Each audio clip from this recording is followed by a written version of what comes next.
ఈరోజు మనం గమనించినట్లయితే చాలామంది మరి ప్రవక్తలు ఎక్కువైపోయారు. ఎవరి ప్రవక్తలు అని అంటే సంఘాల మధ్యలో వచ్చి దేవుని వాక్యం చెప్పే ప్రవక్తలు. అసలు ప్రవక్త అంటే దేవుని మాటను ప్రకటించేవాడు. అసలు దేవుని మాటను ఎక్కడ ప్రకటించాలి అని అంటే దేవుని ఎరుగని వారి మధ్య, అన్యులైన వారి మధ్య, రక్షణ లేని వారి మధ్య దేవుని సువార్తను ప్రకటించాలి.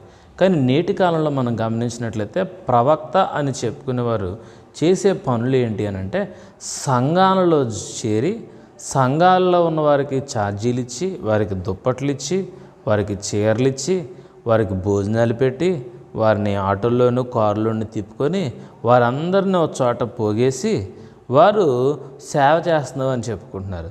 సేవ చేస్తున్నాం అని చెప్పుకొని ఇదిగో మేము సేవ ప్రారంభించాము, ఒక 2 నెలల్లో మేము 1000 మంది సంఘాన్ని కట్టాము, ఇన్ని 100 మందికి బాప్తీసాలు ఇచ్చాము, చాలా అద్భుతంగా సంఘం ఇక్కడ ఎదుగుతుంది, ఇక్కడ ప్రవచనాలు ఉన్నాయి, ఇక్కడ దర్శనాలు ఉన్నాయి, ఇక్కడ రకరకాల మాటలు నేటి కాలంలో మనం చూస్తూ ఉన్నాం. అసలు ఇవన్నీ గమనిస్తున్నట్లయితే వారు ఎటువంటి వారు అంటే ప్రవక్తలు కాదు, ద్రాక్ష తోటలను చెరుపు నక్కలు పట్టుకునడి అని దేవుని వాక్యంలో మనం చూస్తూ ఉన్నాం.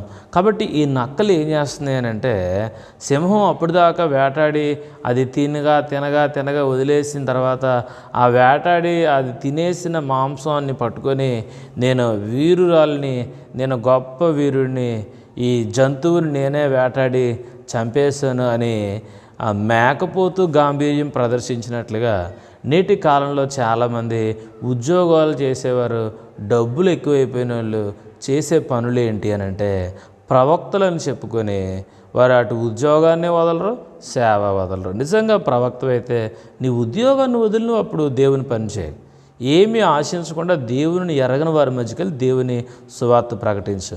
కాబట్టి ఇలాంటి ప్రవక్తలందరూ పాస్టర్ గారులతో మాట్లాడరు. ఈ ప్రవక్తలందరికీ ఎవరితో పని అంటే విశ్వాసులతో పని. ఈ ప్రవక్తలు విశ్వాసుల దగ్గరికి చేరి వారికి లేనిపోయిన మాటలు చెప్పి వారిని మభ్యపెట్టి రకరకాల ప్రలోభాలకు గురి చేసి చివరికి సంఘాలని భ్రష్టు పట్టిస్తున్నారు, సంఘాలని చెదరగొడుతున్నారు, సంఘాలని పాడు చేస్తున్నారు.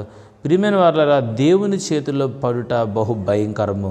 నువ్వు దేవుని మందిరాన్ని పాడు చేస్తే, దేవుని సంఘాన్ని పాడు చేస్తే, దేవుని సేవకుడికి దుఃఖం కలిగేలా నువ్వు ప్రవర్తిస్తున్నట్లయితే దేవుడు నిన్ను పాడు చేస్తాడు.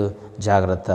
క్రీస్తు మీద ఎవడ పడతాడో వాడు తునాతునకులు అయిపోతాడు, క్రీస్తు ఎవరి మీద పడతాడో వానిని నలిచేస్తుంది అని దేవుని వాక్యం చూస్తున్నాం. కాబట్టి ప్రవక్తలు అని చెప్పుకునే వారులారా, ఈ మాట మీకోసమే.